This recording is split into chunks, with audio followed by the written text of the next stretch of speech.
Welcome to the Simply Mindful Wellness Podcast. Join your host, Tracy, as she takes a deeper look into nourishing your body, mind, and soul. Because being well creates the freedom to live life the way you want. So, hello and welcome to the Simply Mindful Wellness Podcast. I'm your host, Tracy Richardson, therapist, wellness practitioner, educator, and author, helping people to remove their blocks to healing, improve their wellness, and feel the best. So, welcome to the watchers and listeners. Today, I'm joined by Dave from Dave the Coach. Coach, mentor, international speaker and podiatrist, and we'll be talking about mindfulness and compassion a little bit. So welcome, how are you today? I'm not too bad. I think we were talking about a little bit before we started recording. I'm a bit cold today, which is because it's autumn. We've just got into October, so it's autumn in the UK. Absolutely. Temperatures dropped significantly today. So thanks anyway for coming on. You're welcome. There's so much that we can talk about with regards to mindfulness and being compassionate, particularly with reference to the changing times of the last few years where people have become more aware of things. And not only that, it's the impact upon ourselves, those around us, and how we move forwards with a different perspective. So if I can get you to please introduce yourself and share with the watchers and listeners who you are, what you do, and why you do it. I think you covered it at the beginning. So I'm Dave. I am a podiatrist by trade. So my background's healthcare, but now I'm a coach. I mentor people, and I'm an international speaker. And I say international because I spoke in Ireland once, and that was in Europe. So for me, I'm an international speaker. I'm owning that. I suppose in terms of how I coach and the style I have, I started off very much healthcare and business and marketing coaching for healthcare business owners because that's what I knew when I was working as a podiatrist and ran my own clinic, which I sold in 2018.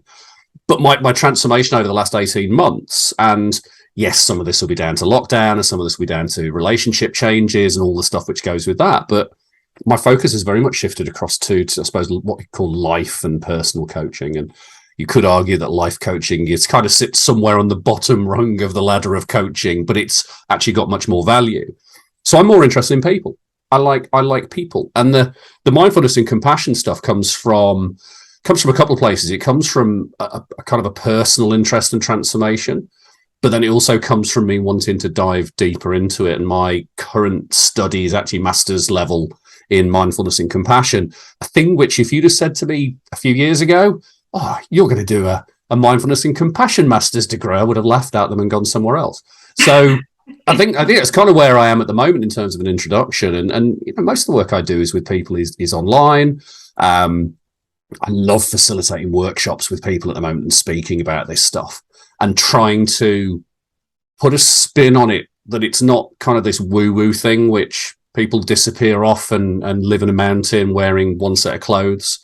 It's actually something which really helps your day-to-day stuff, and if you bring the principles of it back to your your modern living and running around with iPhones and watching different things on Netflix and having a job, it absolutely makes a massive difference. So yeah, I love it. It's great stuff. Amazing. I absolutely love the intro on your website. Feel better, think better, be better. Yeah. Isn't that what we all want? It's taken a while to get there. I don't know. It's an ever moving thing, but I think ultimately that for me is what it comes down to is, you want to feel better. So there's the physical element, there's a mental element there as well. You want to think better because the kind of questions you ask yourself and the conversations you have in your own head, which is where you are most of the time anyway, have to be better. And then I think the being better thing for me is about presence.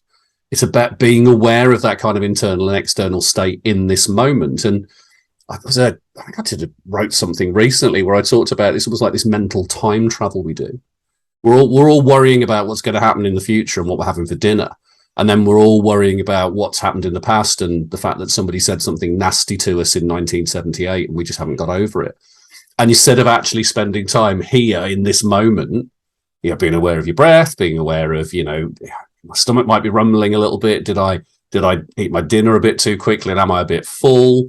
If I have a cup of tea at the moment, am I going to belch? There's all these kind of thoughts going on, but it's being present now. And I think that's the being bit for me is how powerful that is, because we don't play that game enough. No, we don't. And I think if we were to go back to childhood, that was the game. Oh, yeah. wasn't it? We weren't thinking about tomorrow. We weren't thinking about yesterday. It was all about being in the moment. And for whatever reasons it is, we go through to adulthood and it's lost on us. So doing what you do and trying to bring people back to being in that moment, I think it's such a powerful thing. Yeah, and it's great. And when people access that, and it's not easy to access. It's like this constantly moving thing. And being able to access it even for a moment is amazing. And you know, one of the things when I do kind of work with people around mindfulness, in particular meditation, is it's about coming back to something for you. And it might be the breath, and the breath's a common thing.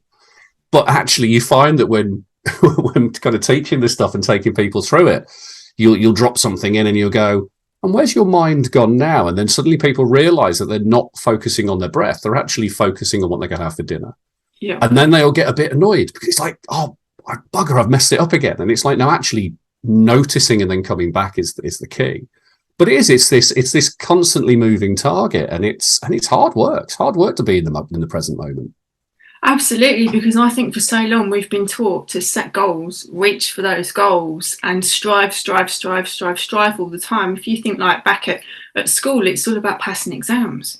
And like education, it's all about getting to the end point. Whereas I'm sure, like you said a few years ago, if you just said you've been doing a master's in mindfulness and compassion, like now you're probably enjoying the journey.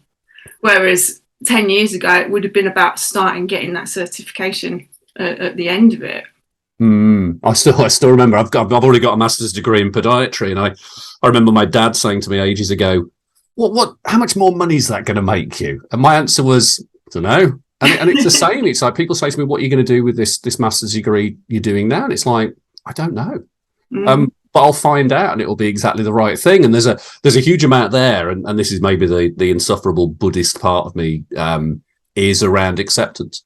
It's around acceptance and going, okay, whatever's going to happen will be pretty good. And that can be a little bit of almost a bit of apathetic, a bit whatever will happen. But at the same time, it's actually I'm accepting where I am now, knowing that I still have some control over where I'm going. So it's finding that balance. But yeah, I think if people told me 20 years ago what I'd be doing now, I'd be like, no. I've no idea. I can't imagine that for a moment. And that's exciting for me because I've got no idea where I'm going to be in the next 20 years. So that becomes quite fun. Well, you've literally gone from feet to head, like from top to toe or toe to top. Well, I've gone all over the shop because I think I'm on career number 4 or 5 now. So Isn't that great how you can like evolve all the time and like you're not pigeonholing yourself? Yeah, I started off in computers. Computer programming back in the 90s. I then went into care, as in working in care. I didn't go into care because that although probably some people might think I should go into care. So I wipe bums for a living, and that was probably some of the best work I ever did because you learn so much about people and how to work and communicate with people. And then I trained to be a nurse, and I was an A&E nurse for 3 years.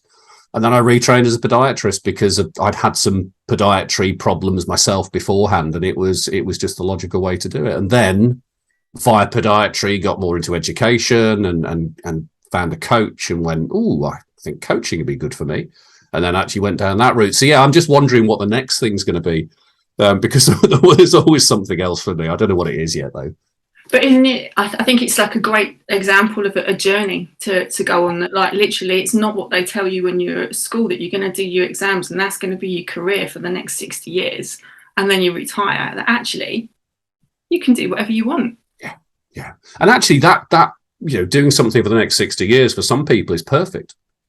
Some people do not want a career which deviates from I go into an industry, I work in a company and I work my way through that industry. For me, that would be hell. The idea that I'm going to be doing the same thing in 60 years time is like, no, thank you. And I used to think actually there was something wrong going from, I've done that profession. I've got bored of that now. I'll go and do something else. And actually I looked at it and realized that there's something really powerful in that because you never leave behind the knowledge and the experience you have. You bring it forward in a different way. So yeah, it works for me. I'm sure it wouldn't work for other people. Oh, it's a journey that resonates to me because I haven't worked in the NHS and education, and then my journey is obviously still ever evolving. Yeah. So you've had a really interesting journey, and this has obviously not taken place over 6 months, 12 months. It's a few years. So how did you gain this like new spiritual perspective that you've got? How's this evolved, and how does it benefit you with your coaching? That's a really good question. What I would say is, for those viewers who are watching on YouTube, I am only 25 years old, and for those of you who are, and for those of you on the podcast, I'm only 20. It's a really good question. I think partly it was because I got introduced to that stuff. So I had a very good coach called Chris Joseph, Dr. Chris Joseph. I was speaking to him earlier this week, and he reminded me that he's not a proper doctor. He's an academic doctor, but he's still a doctor. And he's very much focused on that kind of Buddhist tradition, the mindfulness tradition. And I it kind of really resonated with me. And what I like about the Buddhist tradition and the mindfulness stuff around there is I like the lessons which come with it. I like the stories. And I like taking these, random stories about farmers in mountains in ancient China, and working out what it means for me sat in, North Worcestershire in 2022. But I found quite a lot of comfort in that stuff. It really helped me to work through things I was going through at the time. And I realized when I was doing the business coaching that I have no interest in numbers. So if someone puts down their profit and loss balance statement in front of me, I can work my way through it, but it doesn't excite me. But if somebody can have a conversation with me and they can talk about what makes them happy, and then they can work towards gaining that happiness, and then how that happiness and conversation with themselves then helps them to interact with their partners and their children and their business partners and their clients and their customers. That for me was just a very different game. And I just found that the stuff I was really interested in looking at and reading and learning was all the stuff about personal and spiritual growth. And I'm not a religious person in any way, shape, or form. For me, a lot of organized religion it doesn't resonate. It's a bit like football. It doesn't do anything for me. But this idea of this energetic connection, for me, is just something really exciting and really interesting. And I'm just always interested in exploring that more. And it's helped me. I mean, the mindfulness alone has transformed me from being someone who was immensely angry for many, many years and used to express that anger in the breaking of doors. To actually go to somebody who now recognizes that, yeah, I get angry, but that's cool. And it's just one of the many emotions, but I don't have to follow it and don't have to do anything with it. I can deal with it in a different way. And I think all that kind of fits in together, but it's been a nice exploratory journey. And I found stuff and I've gone, yeah, that makes sense. Okay, let's try that. Let's try the compassion piece on. Let's try the non-judgment piece and see where that takes me. Oh, actually, that's taken me somewhere really interesting. I've accessed something here which I couldn't before. Let's look into that a little bit more. And so it's almost been like pull on a thread and see what happens. It's been lots of fun. Isn't that life though? A little bit of trial and error. But I'm pleased that you've acknowledged your anger and so on, because it's also going to be a lot cheaper for you not having to fix doors all the time.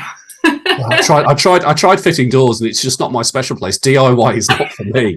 But I think it's I've wrestled with it quite a lot, and I've thought about this a lot over the years. And I talk to my clients about this, and I'm very open and honest about the anger. But there was a point where I wasn't. I think it was 2018 was probably the first time I spoke openly about it. And in typical Dave style, I did it on stage in front of my parents, which was very, very, very weird. I tend to process things in public, and I'm quite happy to do that. But up until that point, there was a huge amount of shame associated with it. People would see this version of Dave who was, quite big, quite friendly, quite funny. But there was another version, which was the introverted side of me at home, and the side of me which was desperately trying to hold on to, all these emotions going through me from childhood and from growing up, and hide the fact that when I did lose my temper, a door would probably come off its hinges or something would get broken. And there was a lot of shame and embarrassment around that. And getting to that point of being able to own it and being able to say, right, I can own this, and B, I can change it was really powerful. And I'm immensely glad that that I managed to do that. And that's not to say that there's not moments where I still get quite ragey and quite frustrated. The difference is now I can notice it and I can feel it, and I can almost head it off at the pass. And that's that's funny. It's like a real out of body experience, and it's great. It's a huge energetic release though, getting rid of that anger, because if you keep that inside, obviously that has effects in itself, but I think maybe expressing it in a different way, or noticing it and then letting it go in a different way, is obviously kinder to you and your doors and anyone in the vicinity. You mentioned on a really key point there in what you were saying about getting people to say what makes them happy, and I think that's one of the things that a lot of people can't answer. Oh, totally. How do you support them in that, getting to that answer? Flip the question. So what is it that doesn't make you happy?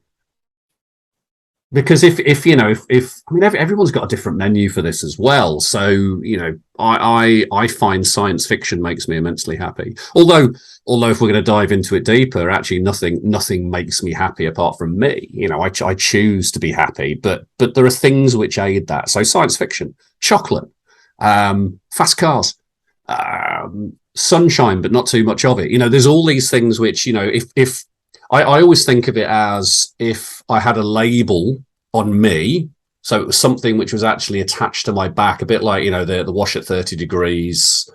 What's the one Redbubble do? Redbubble have on their care labels, "Don't slap pandas," which I think is hilarious. And I think that's a great one.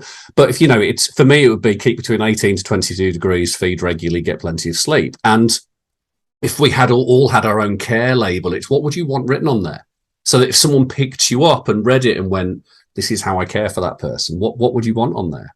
So I think going back to the question about happiness is, a lot of people can't articulate what makes them happy. So let's look at what doesn't make you happy, and let's rule out all those things and see what's left. A bit like boiling salty water in a chemistry classroom at school to get the salt crystals. You can play with that as well, and I think there's some really interesting stuff. I think what I would say is that people probably do know what makes them happy. They just never get the opportunity to sit and think and articulate it. And it's giving people the space to do that. Awesome. And I'm hoping that the people that are listening and watching can take that away and just like flipping it, reframing it, taking it on board, and just, sit with it. And what does make you happy? Because it's one of those things that you may get asked as a child, but as an adult, when do you ever get asked what makes you happy? When do you ever get asked what brings you joy? And what we want, what we need, is more joy in our lives, because I think that helps us to be present. Yeah. Oh, absolutely. And there's a huge slip in, across into well-being and things like that as well. And I've been thinking a lot about well-being recently, because I'm speaking quite a lot on it now, which is great, but it's a real buzzword.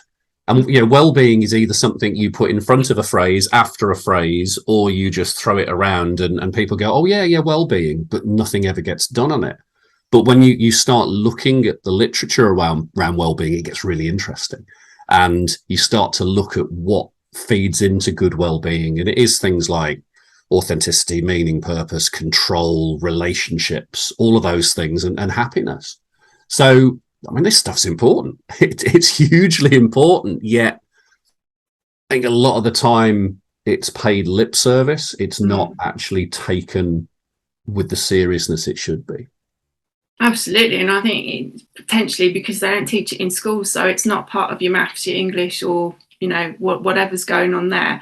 The pastoral side of stuff, having worked in education for 10 years, gradually eroded over that time to the point where now it's practically non-existent. Yeah. I think it is existent depending on the schools you go to. But like most things, what do people do? There's a great quote from Churchill back when he did the coalition government back during the Second World War, where he was urged to drop the funding for arts, and he refused. He said, if we drop the funding for arts, he said, what are we actually fighting for? And I think this is the bit you find with a lot of businesses, and education is a business, is they go, where can we cut back on things? Oh, well, okay, well-being, maybe we can't measure that. We can't put an actual fiscal figure on it. So we're going to get rid of that because we can't deal with it. And it's like, actually, that's the most important one. That is definitely the most important one. And I don't know about what you've seen in education, but I've seen emails today from my kids' school where they've got people who deal with well-being. And it's like, that's brilliant. But is it a box you're ticking?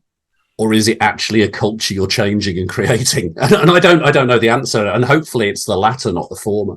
Yeah, I think like you were saying, though, well-being's becoming a little bit more of a buzzword, certainly since mental health has been, brought to the forefront, and with mental health first aiders now in a lot of workplaces and so on. However, like you say, there's a lot of lip service, a lot of tick box kind of exercises, and maybe it's like a cultural shift that we need. Yeah, absolutely. There's excuse me. There's a presentation I'm putting together for a podiatry group in Ireland next week, and I wanted to go back. I've delivered stuff on that before, but it's not been superficial, but it's been very kind of, here's the term, let's define it. What does it mean? What can we do with it? And I wanted to go back and look at the history of it. And I found a really interesting, and I'm not even going to try and pronounce the guy's name, but he was the King of Bhutan in 1972. And at the time, he was the youngest king in the whole world, youngest monarch in the whole world. Although I said that to my youngest when I took it to school the other day, and he went, I'm not sure that's true, Daddy. But anyway, so the internet told me it's true and it's okay. But he talked about, instead of a gross domestic product for a country, he talked about a gross happiness product. And what he said was he wanted to look at the success of his country was based on, I think it was something like 33 happiness style indicators. And that was how he defined how well his country was doing. And I think we missed that. We missed that with a lot of countries, and we only have to look at what's going on in the UK at the moment around finances and interest and all stuff which is well above my pay grade. But we're focusing on things which are important, but we're not focusing on other things which are important as well. Yeah, I think it kind of comes back a little bit to Maslow's hierarchy of needs, doesn't it? We're now coming back to like the basic needs that we need to fulfill in order to get back to that point. Whereas there are a few of us that are still living up here. Well, Maslow is what is the phrase the kids use? The OG, the original gangster. Maslow's the OG, and the work which has gone on past Maslow, which is really interesting. And actually, the presentation I'm doing next week has actually got Maslow's hierarchy of needs in, albeit with a slight addition that under the basic kind of physiological needs, you've got Wi-Fi. So that's the thing everyone looks for first. But Maslow's stuff around self-actualization, I think in my experience of that, it was almost always taught in a way which is a bit cliched. It was like, and you've got this ethereal thing at the top about self-actualization, which we can't define and we don't know what it is, but it's really important. But because we can't define it, we won't talk about it. It's like, lots of money, you've got to have good connections, all these things, but self-actualization, we'll leave. We can't define that. And actually, for me, that's probably one of the most important things. I'm 100% agreement, and for me, I think that's the happiness bit. That's what makes you tick, what makes you buzz, what gets you out of bed in the morning, what brings the joy into your life. And I would, although I think what gets me out of bed in the morning now I'm nearly 50 is probably a need to go to the toilet. But but I'll take that. That's fine. If it gets me up, I'm okay. Oh, absolutely. If you've got children, you need to be up. So like when you're working with your clients and around mindfulness and compassion and how it influences them, do you have any like key observations with them, or any things that kind of stand out or keep repeating themselves? That's a really good question. I think one of the things in my coaching is, I don't force the mindfulness stuff on people. I don't turn around and go, you must do this or we can't work together. But what's interesting is I'll get comments back around how the mindfulness element has really helped people. And I have one client who's just popped to mind who actually messaged me before a session a few weeks ago and said, look, can we do some meditation during our session? And I'm like, yeah, absolutely. And it was, but what was nice about that was the fact that she'd identified what she needed and was very happy to ask for that, whereas before probably wouldn't have done. But I think there's always things which show up during sessions and are consistent. And it's interesting. I had a conversation with my coach this morning about this, that as a coach, you want to think that your work's done and you just turn around and then from this amazing lofty position, levitating above the top of a mountain, you can tell people exactly what to do. But actually, you're still doing your own work. Oh, and it never goes away. And one of the things we identified in the conversation we had this morning is it's when the same things pop up again and again and again, instead of there being this progression. But I think with the mindfulness stuff, for me, what I see is I see people progress and I see people become more confident. and I see people become more authentic, which again is another buzzword, but people being very, very comfortable with their values and being very, very comfortable with displaying those values to the world and living through them and making choices based on that. And that's always beautiful to see. You know, people who, I love it when people say to me that they haven't got the confidence to do something and then a number of weeks later go and do it. And then I very clearly say, you said you couldn't do that, but you can. And we have fun with it. We play with it. It's great. And I think that's another key word there, play. Oh, absolutely. And I talk about fun a lot. You know, for me, it is about, it's all about fun. It's about laughter. It's about enjoying yourself. And if someone wants to work with me and they don't do fun and laughter and probably slightly rude jokes, then probably we're not going to be the right fit. But yeah, fun and play, and it is about experimentation. And going back to what you said earlier about being a kid, you know, kids experimented and played and made mistakes and didn't let it sit on them like some heavy weight. They got on with it and did a bit more play and then saw what happened and learned that way. And I think as adults we forget to do that. Absolutely. We're kind of, as adults, we've got to achieve. And that's kind of the pressures, whether we put it on ourselves or whether it's an external pressure. It's all about, got to get to that point, got to achieve, got to keep going. And actually being still and just sitting with it, as you were saying, and then sometimes taking a step back from it, being present, being mindful, helps you to move on at an exponential speed. Yeah, and also I think it's realizing that, you know, not to diminish how important our lives are, and that we've all got important things going on, we've all got trauma, and we've all got things which are weighing us down, but we are a tiny thing in a universe which is massive and huge. And, you know, in the blink of an eye, the universe won't even know we exist. So maybe we should stop taking ourselves so seriously. Oh, I love that. Absolutely love that. So what do you think then about like the way you work and what you do and how it's kind of evolved? What's the biggest misconception that you find when people come to work with you? Do you think that they come in and you're going to be all like, I don't know, crystals and woo and all this sort of stuff? Or is it going to be a case of do as I say and, you know, my way or the highway? Do you know, I think it's interesting. I think one of the interesting things about coaching is that coaching language can be a bit annoying. I did a stand-up comedy routine earlier this year where I talked about that when someone talks to you about holding space, which is a really important thing, you know, this idea of being able to be with someone in their vulnerability. When someone says to you holding space, I always think, well, what grip do I use on it? Or, you know, how can I only do it at night because I can't see space during the day? Or so I think the language can be very prohibitive towards people actually going and looking at coaching. And I find that the people who generally understand coaching language are coaches and people who've been coached. Like, those are the two main criteria. And actually the people who really need it are the people who don't get it. So I think sometimes people don't know what to expect. And some think that maybe it's a bit woo-woo. Some think that maybe it's a bit structured. And actually that's why when I'm looking to work with someone or someone's looking to work with me, we talk beforehand. You know, there might be a couple of hours where we talk and I coach and you know, they talk about what they need and want. I give them stuff to go away with and we have that dialogue. And at the end of it, we might not work together. And that's fine because we've actually understood whether it's a good relationship. And I think in that couple of hours beforehand is people can iron out those concerns, and I get people to talk about them. I'm not the kind of coach who's very structured.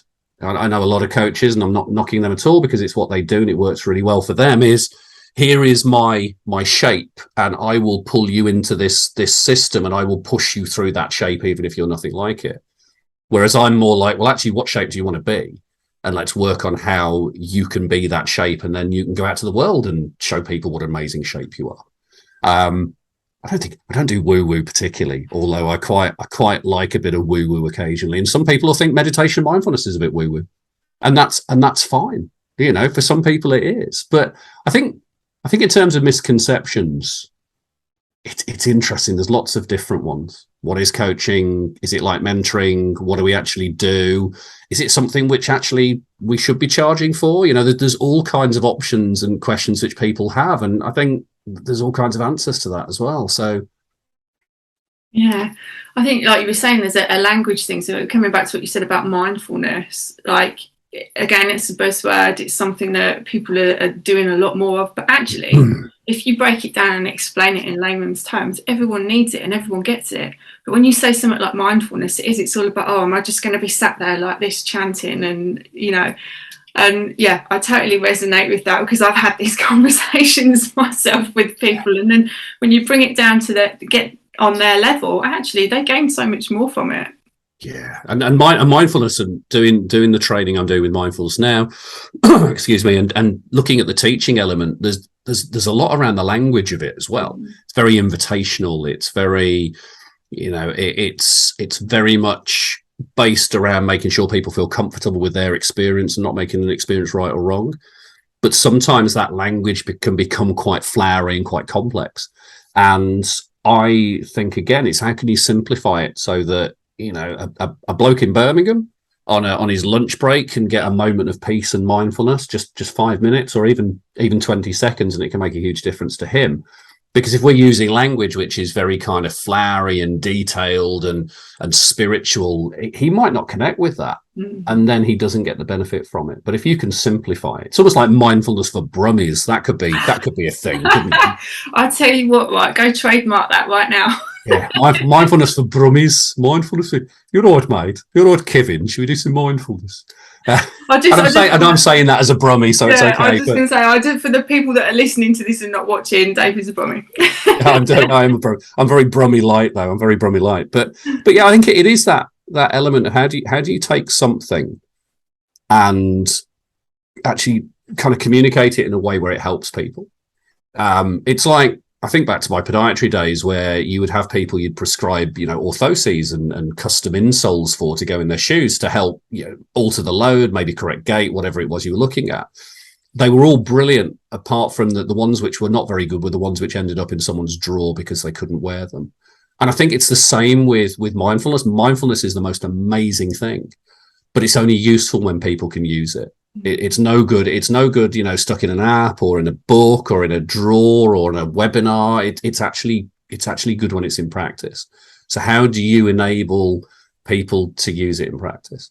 And I think that's for me, that's the game. The game is, how do you get people to use it, and how do you take it to their door so they can use it? I love that, making it accessible. That's fantastic. Yeah.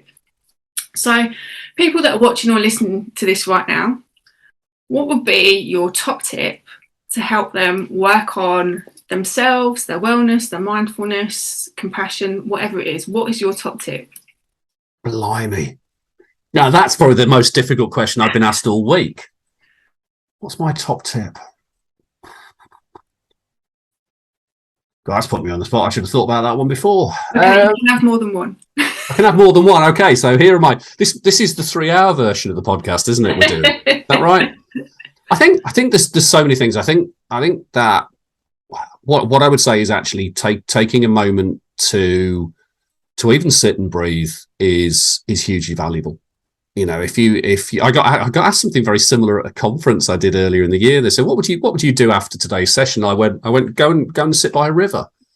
And it was just very simply go and sit by something. Go and sit somewhere which gives you kind of peace and joy, whether that's outdoors, whether it's indoors. Take some time for yourself. And don't feel guilty about that, because it's really important you do that. So that'd probably one of my tips. I think another one would probably be around compassion itself, and that actually compassion for yourself is really hard. It's the place I fall over quite a lot, is that I, coming from a healthcare background, I'm used to looking after other people, but I'm not so used to looking after myself. So actually spending some time showing yourself compassion is hard, but it's essential. And you can call that, you know, self-care, self-love, compassion, whatever you want to call it.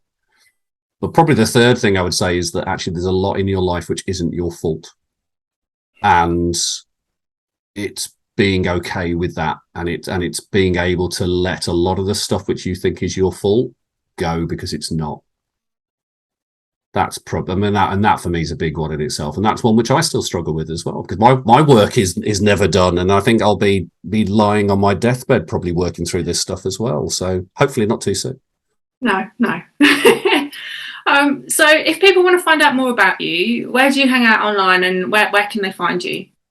So website, so www.davethecoach.co.uk. I was offered the .com version, but it was too expensive, so I didn't buy it. And that was, funnily enough, a guy in America called Dave, who was a coach as well, very bizarrely. I do LinkedIn, so I can't remember what I am on LinkedIn, but come and find me, Dave James, on LinkedIn. You will find me there. I do play on Instagram as I am Dave James is my username. I think I'm on Twitter with the same thing. I'm playing with Twitter at the moment, and I'm on Facebook. So if you find me on Facebook, I've got no problem with friending people on my personal profile because it's fully open and you can look at some of the silly stuff I talk about and the really dodgy memes that I share. But yeah, that tends to be the places that people can find me.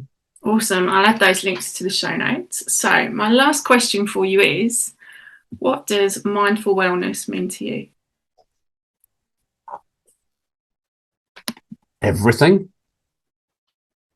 That is the best answer yet. It is, I think, and to kind of, I suppose, clarify that, it is the center point where everything else comes from. That you be very aware of how you're being well and how you're looking after your wellness, and focusing on that, and everything else will slip into place in some way, shape or form. Oh, I love that. Thank you so much for being a guest on the podcast today. And thank you to the watchers and the listeners for joining us. Thank you. Yeah, thanks everyone watching and listening. Thank you for listening to today's episode of the Simply Mindful Wellness podcast. Join us next time for a new episode.